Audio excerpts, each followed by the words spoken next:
Aspire Swaminathan, ஓ பன்னீர்செல்வம் அணியில் இருக்கக்கூடிய முக்கிய நிர்வாகியான திரு ஆஸ்பயர் சுவாமிநாதன் தொலைபேசி வாயிலாக நம்முடைய இணைந்திருக்கிறாரு.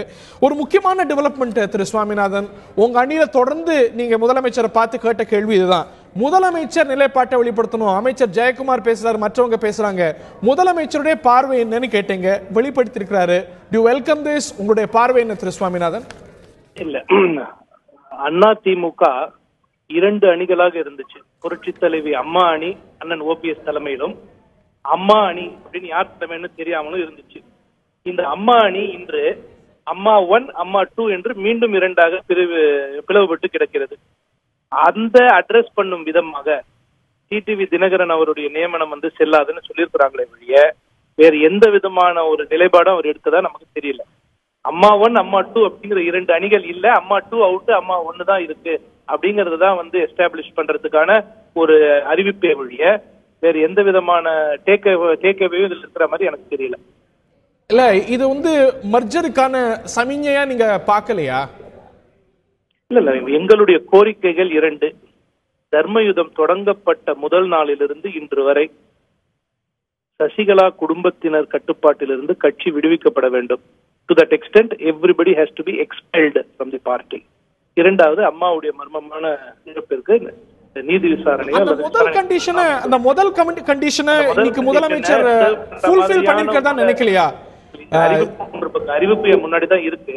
இதுல எங்கேயுமே டிடிவி தினகரனை பற்றி தான் இருக்கே ஒழிய சசிகலாவை பற்றியோ துணை பொதுச் செயலாளர் அவங்க நீக்கிறத பத்தியோ எந்த விதமான ஒரு மென்ஷனுமே இல்ல. அதுல கவனித்து பார்க்க வேண்டியிருக்கிறது திரு சுவாமிநாதன், புரட்சி தலைவி அம்மா அவர்களின் இடத்தில் வேறு எவரையும் நமது கழக தொண்டர்கள் அமர்த்தி பார்க்க மாட்டார்கள்.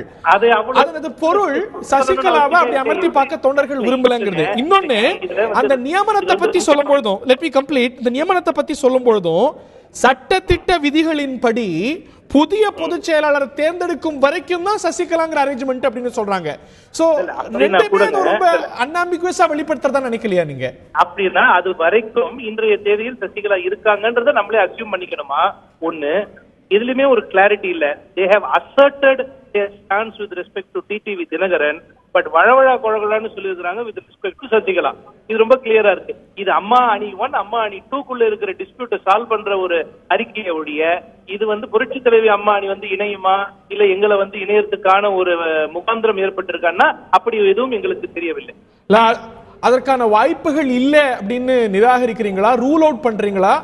இதன் அடிப்படையில் அந்த முடிவு வர வேண்டியது இல்லைங்கிறீங்களா? இந்த அறிக்கையை பேஸ் பண்ணி அப்படி எந்த ஒரு முகாந்திரமும் இந்த அறிக்கையினால் ஏற்படவில்லை அப்படிங்கறது என்னுடைய கருத்து. இல்ல, இன்னைக்கு காலையில இருந்து பலமா வந்துட்டு இருக்கிற செய்தி என்னன்னா 2 அணிகளும் இணைய போறாங்க.